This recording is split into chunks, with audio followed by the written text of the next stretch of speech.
De acordo com dados da assistência à saúde de pacientes com epilepsia, cerca de 2% da população brasileira é atingida com algum tipo da doença. A falta de informação é a principal causa do preconceito. Mas quais os sintomas da epilepsia? A doença pode matar? O canabidiol é a luz no fim do túnel para os portadores? Estas e outras dúvidas você vai ficar sabendo a partir de agora. O Viva Saúde já está no ar.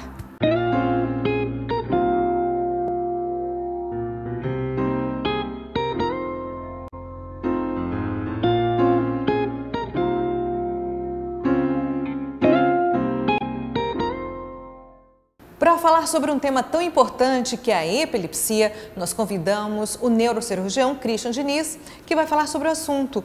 Christian, primeiramente, muito obrigada por ter aceito o nosso convite. Eu que agradeço, Márcia. É um prazer estar aqui com vocês. Então, o que é a epilepsia? Epilepsia ela é definida como uma descarga elétrica cerebral. Qualquer descarga anômala, disforme, ela é considerada como uma descarga epiléptica. Agora, não apenas uma ou duas crises, duas descargas são consideradas por epilepsia. Ela pode ser uma crise convulsiva. Para se ser epilepsia, ou seja, para o paciente ser diagnosticado como epiléptico, ele tem que ter 3 ou 4 crises ao ano. Então, essa daí é a definição clássica. Existem outras, mas essa é a mais tradicional. E quais os sintomas da doença? Esse é um tópico muito importante porque, na verdade, todos os pacientes, eles chegam, muitas vezes eles, obviamente, ficam surpresos quando nós damos o diagnóstico de epilepsia. Por quê? Porque está batizado que paciente, quando se tem uma epilepsia, obrigatoriamente ele precisa cair no chão, começar a se bater. Então, não obrigatoriamente. Essa daí é um tipo de epilepsia que é chamada epilepsia generalizada tônico-clônica. Mas existem outros tipos de epilepsia que são inperceptíveis. Muitas vezes, quem faz o diagnóstico é o próprio professor na escola, por exemplo.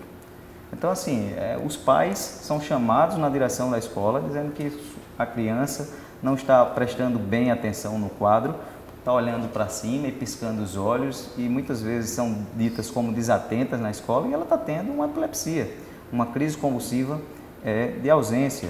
Ou então, alguma pessoa desmaia, ela está tendo uma epilepsia sem se bater, sem nada, uma crise convulsiva atônica. Então, a sintomatologia depende muito. Outras vezes existem as crises convulsivas, as epilepsias focais.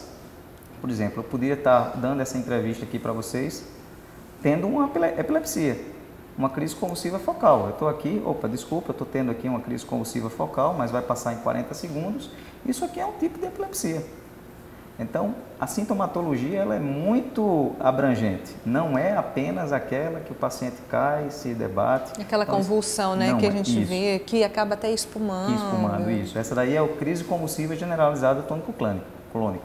A crise convulsiva de ausência, né, que ela fica fora do ar, olhando, principalmente piscando os olhos. A crise atônica ela é tão maléfica como a crise que a pessoa cai no chão. Então, essa daí seria algumas outras sintomatologias. Sintomatologias como mau cheiro, pode ser dor epigástrica, dor na parte aqui do estômago. Então, são crises convulsivas também que são difíceis de ser diagnosticadas, mas são decorrentes de descargas elétricas em determinadas áreas cerebrais. Ela pode ser considerada, doutor, uma doença hereditária e até mesmo ser confundida com outras doenças? Pode.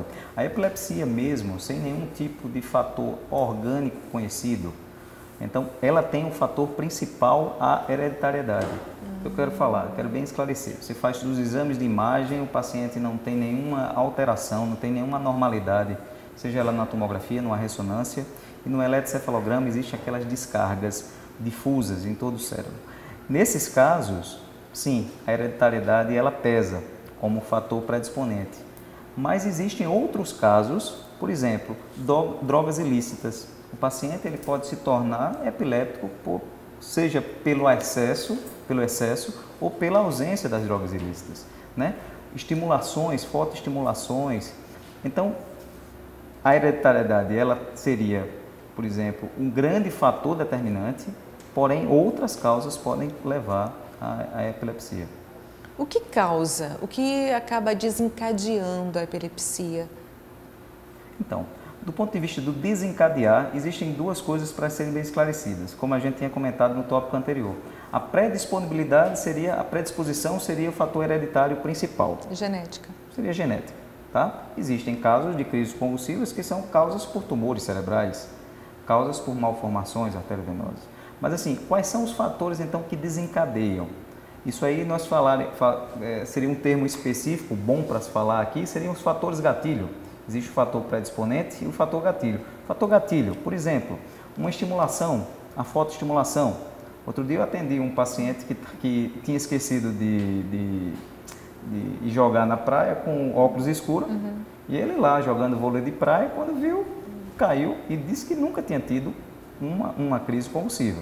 Né? Então, assim, o excesso de estimulação luminosa, a hipoglicemia. Então, dependendo da profissão, muitas vezes acorda atrasado, ou então não acorda, né? Pega direto e já vai para outro trabalho. Quer dizer, a falta de alimentação, isso pode ser um fator desencadeante. Drogas, né? Hoje em dia, infelizmente, o crack está muito dominante na nossa população. Então, existem vários fatores gatilhos também determinantes, mas esses aí seriam os principais. Então, tudo isso pode causar a epilepsia, né? Poderia causar uma crise convulsiva. Se for 3 ou 4 ao ano, nós caracterizaríamos aí, no caso, epilepsia. O canabidiol, o polêmico canabidiol, ele realmente é eficaz? E o senhor costuma receitá-lo para os seus pacientes? Esse é outro tópico muito importante para a gente analisar aqui, tá? Porque assim, o que é que acontece? Infelizmente, na nossa população, em países subdesenvolvidos, que tinha tudo para ser o país mais primeira potência do mundo, mas infelizmente devido essas alterações todas que nós vimos, né, no nosso cotidiano, existe uma teoria do o mais, sem conhecimento prévio. Então é muito comum, né, em redes sociais, seja ele até pela internet, o Dr. Google, a pessoa vai e coloca, quer vender um produto, coloca dizendo que nos Estados Unidos não tem nenhuma fonte dizendo que o canabidiol, seja ele qualquer produto, ela tem a cura e ela é boa.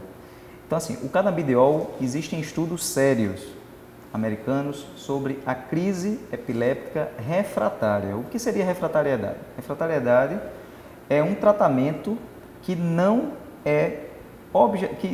surte efeito naquelas drogas, naquelas medicações iniciais. Então, o que é que está acontecendo hoje? O paciente ele tem uma crise epiléptica fácil de ser controlada sem o canabidiol, com baixa dosagem, com uma primeira medicação que pode ser utilizada, já está se querendo o canabidiol. Eu até brinco lá no consultório, desculpem as coisas, mas daqui a pouco eu vou fazer uma plantação aqui, porque eu vou ser rico. Porque a pessoa tem a primeira crise convulsiva e já está, doutor, e o canabidiol? E o canabidiol, o canabidiol, o canabidiol. Então, assim, o canabidiol, ele é muito bom utilizado. Agora, tem suas indicações. A indicação é para crise convulsiva refratária. O que seria refratariedade? O paciente está usando a primeira droga com alta dosagem, a segunda droga com alta dosagem, a terceira droga com alta dosagem, a quarta droga com alta dosagem não está dando efeito. Então, é utilizado. Então, esse estudo, principalmente para epilepsias refratárias, que foi início. Para drogas iniciais, não se tem estudos ainda de longa duração, que é isso que eu fiz a introdução. Ou seja, nós precisamos ter um follow-up, ter um segmento de 4 a 5 anos para verificar se o canabidiol é bom ou ruim. É bom ou ruim. É verdade. Então, é essa teoria do mais, o mais, o mais. Você vai e toma, né? Existem algumas medicações que são lançadas como melhor anti-inflamatório e não tem segmento nenhum, com 2 anos, o paciente está com cardiopatia. Então, o que a gente aconselha, na verdade, é manter o que o canabidiol está.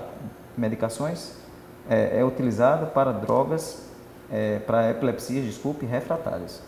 Ele tem alguma contraindicação, ou melhor, ele tem efeitos colaterais? Tem. Como é uma medicação derivada da maconha, então existem as complicações, né? Que a própria, claro que com um poder tóxico bem menor, mas existem certas cautelas que a bula nos traz, né?